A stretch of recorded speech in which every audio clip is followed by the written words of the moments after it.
নিমাই চিনাচে কুমড়ি গানে টুকরো চুলে হাজার টাকা যার বাদে করেছিল। তিনি হচ্ছেন সাফল্যরাম কুণ্ডু। প্রথম কয়েক পুরো 1763 সাল তো স্তব্ধ, কেউ কোথাও নেই, আমরা পায়চারি করছি।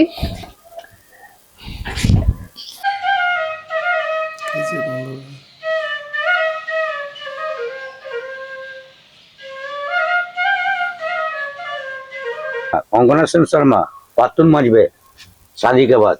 আচ্ছা, এই সিনটা দেখাবে এখানে, এই সিঁড়িতে বসেই এখানে বসে। আর লুটেরা তো পুরা মহল আছে, পুরো গাঁও আছে আমাদের লুটেরা। সো বন্ধুগণ, প্রথম ভিডিওতে আপনারা দেখেছেন রাজবাড়িতে আমাদের রুম ট্যুর, ডাইনিং হল, রাজবাড়ির অন্দরমহল, ঠাকুর দালান এবং রাজবাড়ির ট্যুর গাইডের সঙ্গে রাজবাড়ির চারপাশটা ঘুরে দেখা। এবার চলুন বাকি জার্নিটা শুরু করা যাক। দুর্গা পূজা করবে, মনে যে লালবাড়ি দেখবেন, লালবাড়ি এলেন আড়াইশায় পার্কে বন্ধু বান্ধব শিখছেন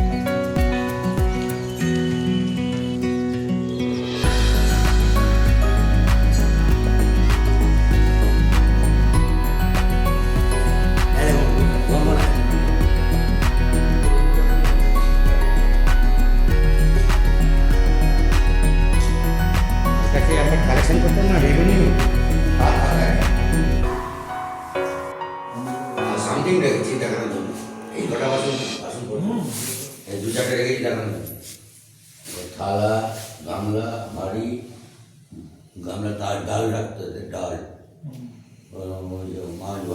মাছ ভাজা তরকারি ওই করা, এদের ঝাড়ে ঝাড়ে রাখতে হবে, যেমন ভাতের হাঁড়ি। এটা একটা দেবতা 10 কেজি ওজন আছে, রূপো সিলভার। এটা রাধাকৃষ্ণ, এটা দোলেতে আর জন্মাষ্টমীতে ব্যবহার হবে। একটা ফরেন কান্ট্রি মাল আছে ওদের, ইংল্যান্ডে, ফরেন থেকে আনিছে। ওটা আগেকার ওয়াটার ফিল্টার, প্রথম জন্মনে ওই ওয়াটার ফিল্টার। এখন আগে এই যে 500 টাকা, এটা একটা আছে, 100 পিস আছে এরকম একটা, এখানে দেখানোর জন্য।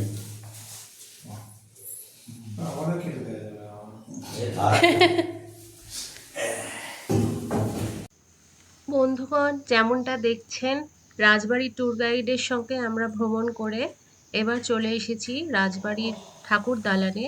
প্রত্যেকদিন 5:30টার সময় এখানে সন্ধ্যা আরতি হয়, সেটাই আমরা অংশগ্রহণ করতে চলে এসেছি।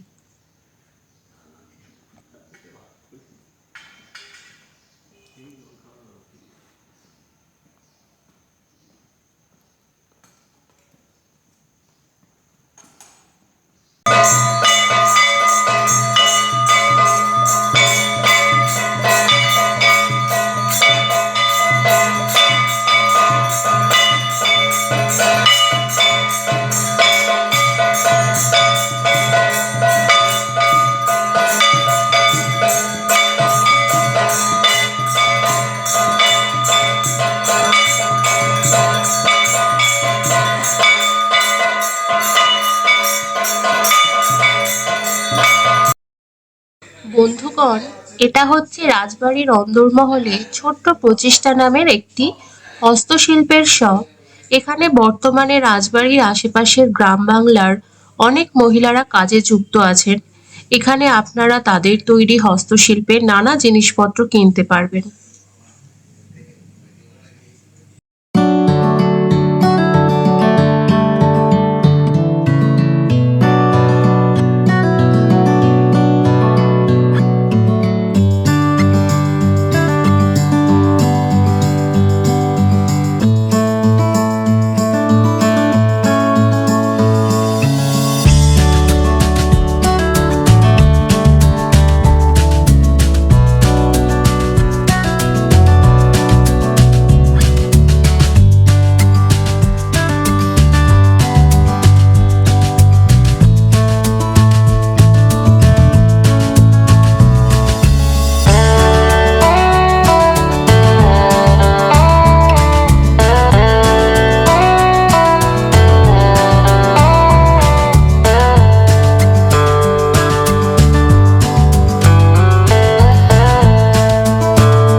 এই প্রচেষ্টা শপে যিনি বর্তমানে দেখাশোনা করেন তার কাছ থেকে আসুন আমরা রাজবাড়ির ইতিহাস সম্পর্কে কিছু তথ্য জেনে নিই।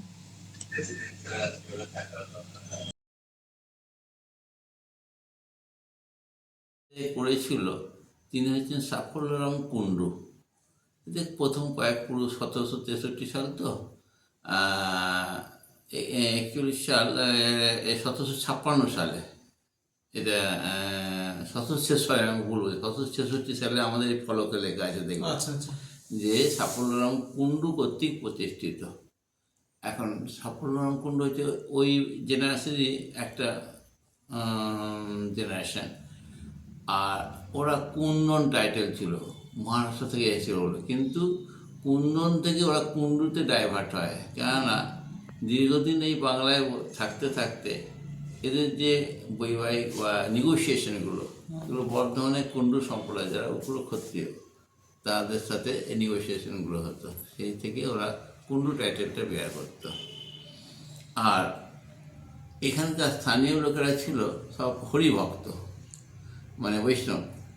তা এরা দেখলো যে না, এইভাবে তো আমাদের জীবন চলতে পারে না, তখন তারা আস্তে আস্তে ইস্ট ইন্ডিয়া কোম্পানির সাথে ব্যবসা করতে শুরু করে। সেখানে ইস্ট ইন্ডিয়া কোম্পানি আমাদের এখানে যখন ব্যবসা করতে, তাদের সাথে ব্যবসা করতে করতে ওদের প্রভূত অর্থ উপার্জন হয়। সেই অর্থ দিয়ে এই সাফল্যরাম কুণ্ডু এই ইস্ট মানে এত বড় জায়গা, এই টোটাল জায়গাটা হচ্ছে 20 বিঘে, 20 বিঘা। মানে এখনো এই রাজবাড়ির 20 বিঘা জমি এখনো রাজবাড়ি। হ্যাঁ, একদম ইনট্যাক্ট। এই যে ওই যেটা ঘুরেছেন পুরো পেছন দিকে এরকম পাঁচিল দিয়ে পুকুর রয়েছে, পুরোটা নিয়ে ওর পেছনে একটা বড় পুকুর আছে। সব নিয়ে তখনকার দিনে মানুষ আস্তে আস্তে যখন এখানকার স্থলভাগ হয় তখন তারা কী করলো, এখানে পলি মাটিতে চাষবাস কিছু শুরু করলো তাদের জীবনযাপন করার জন্য। আর কিছু কিছু লোক করলো এখানে ব্যবসা বাণিজ্য সূত্রে এসব পলি মাটি থেকে ইট তৈরি করতে শুরু করলো, মানে ইটে ভাটা জায়গায় জায়গায় জায়গায় জায়গায় জায়গায়। তো সেই ইট ভাটা পাকা বাড়ি হবে, আর ওই সমস্ত চূর্ণ ওগুলোকে একটা বদ্ধ জায়গায় আছে, আর মানে চৌবাচ্চার মতো করে ওই গেরি শঙ্খ ওইগুলোকে ফেলে দিত, যেগুলো গ্রাইন্ডিং করে কুমড়ো করে করে এই সমস্ত মশলা তৈরি করতো। ওগুলো খুব শক্তি, মানে শক্ত এই হয়, সিমেন্টের মতো। তা ওই ইট আর ইয়ে থেকে চুন থেকে সে বাড়ি হয়েছিল বলে শোনা যায় নাকি এই গ্রামটার নাম ইটাচুনা। ওরা আস্তে আস্তে ওদের সাথে হরিধর্মে দীক্ষিত শাক্ত থেকে বৈষ্ণবে প্রথমে তারা মন্দির প্রতিষ্ঠা করে নাকি সাফল্যরাম কুণ্ডু। তারপরে মন্দির করলে তো হবে না, তাদের সেবায় মানে সেখানে দেবতাকে প্রতিষ্ঠা করবে, মানে কৃষ্ণের যে সিদ্ধজীব নারায়ণ শালগ্রাম ছিল সে প্রতিষ্ঠা করেছিল। তারপরে তাদের থাকার জায়গাগুলো সব তৈরি করেছিল। প্রথম ফেজে এটা হয়, ওটা হচ্ছে অন্দরমহল, আর এটা হচ্ছে ঠাকুরবাড়ি মহল। তারপরে এদের জেনারেশনে আরেকজন ছিলেন যিনি পরবর্তীকালে শ্রীনারায়ণ কুণ্ডু, আপনি হল ঘরে গেছেন ওখানে শ্রীনারায়ণ সোজা যে ছবিটা শ্রীনারায়ণ কুণ্ডু। তা উনি বিহারে মধুপুর গিরিডি ওইসব জায়গায় রেলের কন্ট্রাক্ট পান। তা ওখান থেকে অর্থ আসতে থাকে, তখন তিনি এই বাইরে যে ইউআকৃতির যে সেটটা এইটা তৈরি হয়। এরপরে যখন ইস্ট ইন্ডিয়া কোম্পানি আমাদের দেশ থেকে বিদায় নেয় তখন তারা জমিদারি পেয়েছিল এত বড় এস্টাবলিশমেন্ট দেখে। তো সেই এস্টাবলিশমেন্ট কি না জমিদারি পাওয়ার পর এই যে জায়গাটা এটা হচ্ছে কাছারি বাড়ি মোড় বলা হয়। এই কারণে প্রজারা আসতো এই সামনে গেট দিয়ে, আর আপনারা যে ডাইনিং রুমে খাওয়া দাওয়া করছেন ওটা ছিল রেকর্ড রুম। কাছারি এইগুলো কাছারি এইগুলো সমস্ত এইগুলো কাছারি এইগুলো কাছারি, প্রজারা আসতো ট্যাক্স জমা দিত এই সমস্ত সব। আপনি জাবলা খাতা দেখেছেন তো? এখনো পর্যন্ত হাতের লেখা দেখবেন, মানে সেই ছবির মতো ওই রকম লেখা। আমরা সেই বিয়ের কার্ড ছাপে না, বিয়ের কার্ড ছাপায় ওরকম কাটাকুটি কিচ্ছু নেই। তখন নাকি শুনছি সরকাঠি দিয়ে লেখা হতো। ওই যে কালী হচ্ছে বর্তমানে অফিস ঘর, কিন্তু একদা একটা সময় এখানে প্রজারা খাজনা জমা দিতে আসতো, তো সেরেস্তা ঘর হিসেবে ব্যবহার হতো। সেই সময় কার যারা খাজনা জমা নিতেন তারা সব এই চারপাশে বসে থাকতেন এবং সেখানে প্রজারা সব খাজনা জমা দিতে আসতো। এইপারে নিচে যে ঘরগুলো আছে এই সাইডে, এখানে প্রায় সব ঘরগুলোই সেই কালে শিরেস্তা ঘর হিসেবে ব্যবহার হতো। বন্ধুরা দেখো, এটা হচ্ছে সেই কালের দেবনারায়ণের বিবাহ হাতির দাঁতের তাসের সেট উপহার। এই যে এই তাসগুলো দেখতে পাচ্ছেন, এগুলো পুরোটাই হাতির দাঁত দিয়ে তৈরি। কি অসাধারণ একটা শিল্পকলা দেখুন, খুব সুন্দর লাগছে এবং ভাবা যায় না যে হাতির দাঁত দিয়ে এরকম ভাবে একটা তাসের উপর এরকম তৈরি হয়েছে। তো এইরকম অসাধারণ অনেক অনেক শিল্পকলা কিন্তু এখানে বর্তমান, যেগুলো আপনারা আসলে কিন্তু খুব উপভোগ করতে পারবেন এবং আপনাদের খুব ভালো লাগবে। যে জিনিসটা কিন্তু ঐতিহ্যবাহী রাজবাড়ির একটা যে সম্পদ, সেই জন্যই শুধু দূর দূরান্ত থেকে কিন্তু লোক এখানে ছুটে আসে এই জিনিসটা উপভোগ করবার জন্যই। ওপরে দেখুন ঝাড়বাতি, আর সেই সময় কিন্তু এই যে এগুলোকে বলা হয় কুড়ি বর্গা, যে যেটা হচ্ছে এই যে রেল লাইনের পাতের মতো যেগুলো রয়েছে, এগুলো হচ্ছে পুরোনো দিনের ছাদ, এইভাবেই তৈরি হতো। আর এইগুলোই হচ্ছে রাজবাড়ির ঐতিহ্য। এই যে দেখুন বন্ধুরা, এটা হচ্ছে সুনীল গঙ্গোপাধ্যায়, কবি সাহিত্যিক। তিনি এক সময় এখানে এসেছিলেন এবং শোনা যায় বহুবারই এসেছিলেন, এবং এখানকার যে বর্তমানে যে যিনি আছেন এই জমিদার বাড়ির যে উত্তরসূরি, তার খুব ঘনিষ্ঠ বন্ধু ছিলেন ইনি। সো বন্ধুরা, সারাদিন ধরে অনেক ঘোরাঘুরি হলো, রাজবাড়ির ইতিহাস সম্পর্কে জানা হলো, অনেক জ্ঞান আহরণ করলাম। তো এবারে কি করে যে দিনটা কেটে গেল বুঝতেই পারলাম না। রাত হয়ে গেছে, এবারে ডিনারে যাব। চলুন ডিনারে যাই।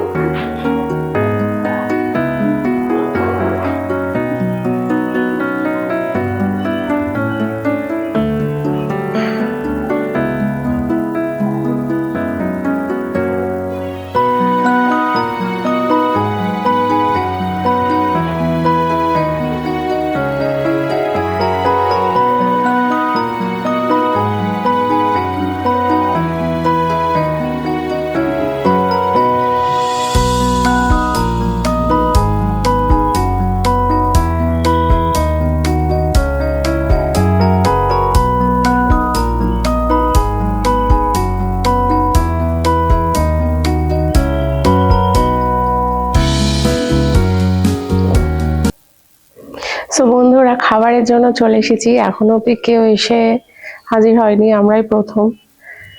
তো আমার হাজবেন্ড আপনাদের চারপাশটা দেখাচ্ছে, এবং এটাও দেখুন, শ্রীমান দেবনারায়ণ কুণ্ডুর শুভ বিবাহ উপলক্ষে পাক স্পর্শের খাদ্যর তালিকা, 25শে জুলাই 1935। একবার দেখুন কি কি পদ হয়েছিল।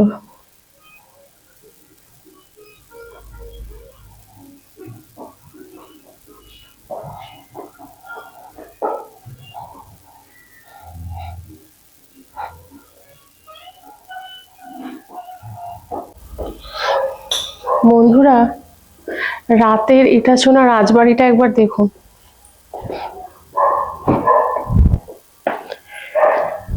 চারদিকটা পুরো নিস্তব্ধ, কেউ কোথাও নেই, আমরা পায়চারি করছি। ভীষণ একটা মায়াবী পরিবেশ লাগছে। একটা মজার বিষয় বা দুঃখের বিষয় জানি না, কিন্তু হ্যাঁ, আমরা বুঝতে পারছি না ঠিক মজা বলবো কি দুঃখ বলবো। মানে পুরো শুনশান। আমরা যে আজকে এসেছি, আমরা টোটাল রাজবাড়িতে গেস্ট হচ্ছে 6 জন। তো তাদের মধ্যেও ডিনার করতে গেছিলাম, এখনো কেউ উপস্থিত হয়নি। আমরা পুরো ফাঁকা ফাঁকা, একা খাবো বলে আর খেলাম না, তাদের জন্য ওয়েট করছি, তারা এলে তারপরে শুরু করব। তো বন্ধুরা, দিনের শেষ হয়ে গেল। তো সেই 12টা থেকে এসেছি, ঘুরেই যাচ্ছি। তো সবাইকে একটা কথা বলি, অনেকেই বলেন রাজবাড়ি বাপরে, মানে একটা ভয়ের একটা ব্যাপার। কিন্তু আমরা যেটা বললাম যে এসছি, আর আমরা গেস্ট মাত্র 6 জন। আর স্টাফরা আছেন, তো তাদের মধ্যেও কেউ কেউ নেই এখন। তো সত্যি কথা বলতে কি, এত ঘুরছি, এত চারদিকটা দেখছি টেকছি, সেরকম গা ছমছমে ভাব বা একটা ভয় বা কোনো কিছু। বন্ধুরা, এদিকে আসুন, আপনাদেরকে একটা গাছ দেখাই। এই গাছটা, আমাদের গাইড আজকে বললেন এই গাছটা 200 বছরের পুরনো। দেখুন, শেকড় বাকড় থেকে উঠে উঠে উঠে উঠে আজকে পুরো রাজবাড়ি কভার করে নিয়েছে। এই যে দেখুন, রাতের বেলা কিন্তু রাজবাড়ির ছবিটা ঠিক এইরকমই দেখাচ্ছে। মায়াবী একটা পরিবেশ লাগছে, কিন্তু নিজেকে যদি অনুভব করতে পারেন সেই সুদূর আমলের এই রাজবাড়ির কোনো একজন সদস্য হিসেবে, তাহলে কিন্তু আপনার বেশ নস্টালজিক লাগবে। অসাধারণ একটা নস্টালজিয়া বলতে পারেন।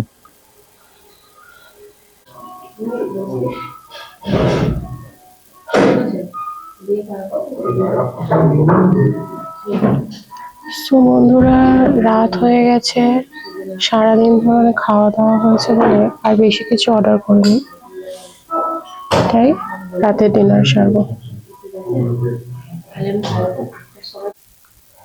সো বন্ধুরা, তোমাদেরকে খাওয়া দাওয়ার ব্যাপারটাতে একটু বলি।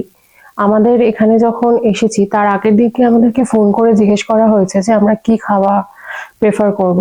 তো এনাদের এখানে মিল সিস্টেম, পার পার্সন 700 টাকা করে।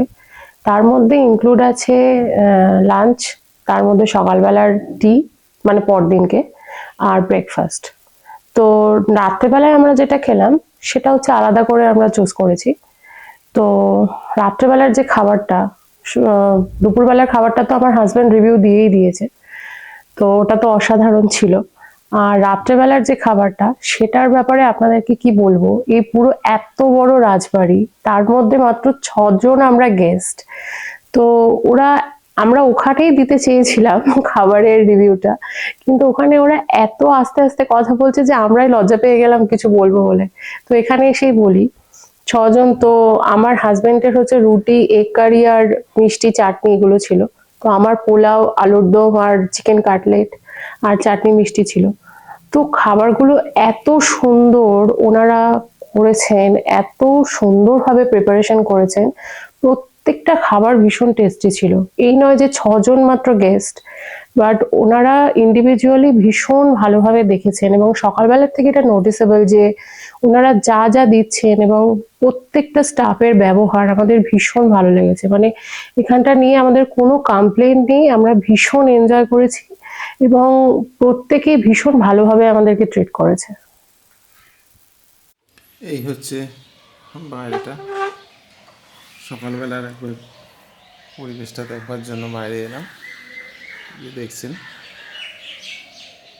চারদিকটা, এই যে পাশে আমরা যে রয়েছি, এই যে কাকাবাবুর ঘর, এই কাকাবাবুর ঘরের ঠিক পাশেই এখানে পিসেমশাইয়ের ঘর আছে, এবং এই পাশটা যে হচ্ছে নাটমহল। এইখানটা যে আগেকার দিনে যে নৃত্য পরিবেশনটা যেটা হতো, যেটা রাজরাজারা এবং ইংরেজ বড়লাট সাহেবরা যে আসতেন, সেখানে কিন্তু যে নৃত্য পরিষেবা যেসব চলতো তা কিন্তু এই পাশেরই ঘরটা, যেটা আমরা আগের দিন যেটা আপনাদেরকে দেখালাম, সেটা কিন্তু এই পাশের, এই যে পাশের রুমটাতেই কিন্তু আছে। এখান থেকে জাস্ট বাইরেটা একবার আপনাদেরকে দেখিয়ে দিচ্ছি সকালবেলার পরিবেশটা কেমন লাগছে। এই হচ্ছে সকালবেলার ওয়েদার, পাখিদের কিচিরমিচির শুরু হয়েছে। আর সকালবেলার একটা বৈশিষ্ট্য হচ্ছে, এখানে কিন্তু আপনাকে সকালবেলা বাঁশি শুনিয়ে কিন্তু আপনার ঘুম ভাঙানো হয়। একজন বাঁশি বাদক আছে, বংশী বাদক আছে, উনি প্রত্যেক ঘরে ঘরে, মানে ঘরের বাইরে থেকে গিয়ে বাঁশি বাজিয়ে ঘুরে ঘুরে পুরো রাজবাড়িতে আপনার কিন্তু ঘুম ভাঙানো একটা অ্যালার্ম বলতে পারেন দিয়ে আসে। এটা হচ্ছে একটা বিশেষত্ব। এই যে বন্ধুরা,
সকাল হয়ে গেছে।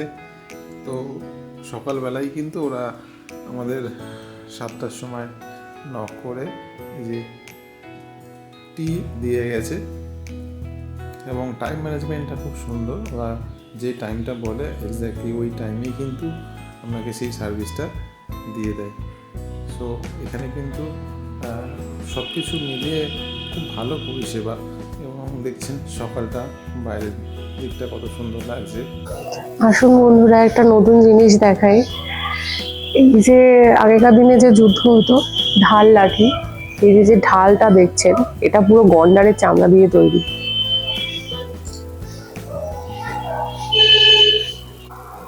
তো বন্ধুরা, যেমনটা দেখতে পাচ্ছেন আমরা ব্রেকফাস্ট করতে চলে এসেছি ডাইনিং হলে। তো এই ডাইনিং হলটা সেই সময়ে রাজমহলের সেরেস্তার রেকর্ড রুম ছিল। এখানে যাবতীয় সব হিসাব নিকাশের রেকর্ড করা হতো, আর সেই 300 বছরের পুরনের ঐতিহ্য আজকে সেখানে আমরা বসে খাচ্ছি। আমাদের ব্রেকফাস্ট লুচি, ফল, বেগুন ভাজা, আলুর দম আর মাখা সন্দেশ। তো বন্ধুরা, এবারে আমার হাজবেন্ডের কাছ থেকে আপনারা একটু শুনে নিন তার অভিজ্ঞতা। বলো। সব মিলিয়ে খুব ভালো লেগেছে। জাস্ট একদিনের আউটিং ছিল, এবং একদিনের আউটিংয়ের জন্য আপনার কর্মব্যস্ত জীবন থেকে একটা সময় বার করে একদিনের জন্য এই রাজবাড়িতে ঘুরে আসলে আপনার বেশ ভালোই লাগবে। এবং একটা অন্যরকম ঐতিহ্য, অন্যরকম একটা বনেদিয়ানার একটা সংমিশ্রণ এই রাজবাড়ি, এবং এখানকার বর্তমানে যে পরিবেশ রয়েছে, সার্ভিসটা যেটা আমরা পেলাম, এবং সব মিলিয়ে একদিনের জন্য রাজবাড়ির যে আমরা অভিজ্ঞতা তা খুব সুন্দর। আর এখানে একটা ছোট্ট প্রচেষ্টা নামক একটি হস্তশিল্পের একটা শপ রয়েছে, এখান থেকে আমরা এটা নিয়েছি। আর ব্যাগটাও দেখুন কি সুন্দর, পেপার দিয়ে তৈরি, খুব সুন্দর। হ্যাঁ, তো বন্ধুরা, যেতে নাহি দিব তবু যেতে দিতে হয়। অন্তিম লগ্নে আমরা এসে উপস্থিত। এবার আমাদের চলে যেতে হবে। যাওয়ার একদমই ইচ্ছা করছে না। এত সুন্দর একটা পরিবেশ, এত সুন্দর একটা মনোরম পরিবেশ থেকে আমাদের বিদায় নিতে হবে। তো এই ইটাচুরা রাজবাড়ি সম্পর্কে আরো একটু কিছু তথ্য আপনাদেরকে দিই। 300 বছরের পুরনো এই রাজপ্রাসাদ 1998 সালে রিনোভেশন হয়, এবং তারপরে 2012 সাল পর্যন্ত এটাকে বিভিন্ন রকম ফিল্মের শুটিং এর জন্য দেয়া হয়। শুনেছি এটাতে লুটেরা থেকে গয়নার বাক্স এবং বিভিন্ন রকমের সিনেমার শুটিং হয়েছে এখানে। তো লুটেরা হওয়ার পরে এখানে একটু ইনসিডেন্ট হয়েছিল, ওনারা একটু অসন্তুষ্ট হয়েছিলেন। তো তারপর থেকে শুটিং বন্ধ করে দেওয়া হয়, এবং 2012 সালের পর থেকে এটাকে অ্যাজ এ হেরিটেজ হোমস্টে হিসেবে চালানো হচ্ছে, এবং বিয়ে বাড়ি ভাড়া বলুন বা অন্যান্য অকেশনে এটাকে এখন রেন্টেড দেওয়া হয়। তো বিয়ে বাড়ি যদি আপনারা কেউ ভাড়া নিতে ইচ্ছুক এখানে এসে এরকম এনভায়রনমেন্টে, তো আপনাদের অ্যাপ্রক্স 7 লাখ খরচা হবে। আচ্ছা, এবার আমাদের কথা বলি। আমরা এখানে কালকে এসেছি, 12টায় চেক ইন হয়েছে এবং এখন 10টায় চেক আউট হলো। তো ভীষণ সুন্দর লাগলো আমাদের। সত্যি কথা বলতে ভাষায় প্রকাশ করা যায় না, এত সুন্দর একটা পরিবেশ এবং এত সুন্দর এদের নম্র ভদ্র ব্যবহার, এবং প্রত্যেকটা স্টাফ কোনো রকম কোনো কমপ্লেন হবে না। তো আমাদের যদি খরচার কথা বলেন, আমাদের রুমটা রেন্টেড ছিল 3,500 টাকা, এবং আমাদের খাওয়া দাওয়া কাল থেকে শুরু করে আজকে ব্রেকফাস্ট পর্যন্ত আমাদের হয়েছে 2000। তো আপনারা যদি দুজন আসেন অ্যাপ্রক্স ধরে নিতে পারেন 2,500 কি 3,000-এর মধ্যে হয়ে যাবে ইচ। তো এই পর্যন্তই। এবারে আমাদের এই প্রচেষ্টাটাকে আপনারা সকলেই ভীষণভাবে গ্রহণ করবেন, এবং এই যে এত কিছু বানানোটাই আপনাদের ফিডব্যাকের জন্য। ফিডব্যাক দিতে ভুলবেন না, এবং যদি আমার চ্যানেলটাকে ভালো লেগে থাকে তাহলে প্লিজ লাইক, শেয়ার এবং সাবস্ক্রাইব করে দেবেন। নমস্কার।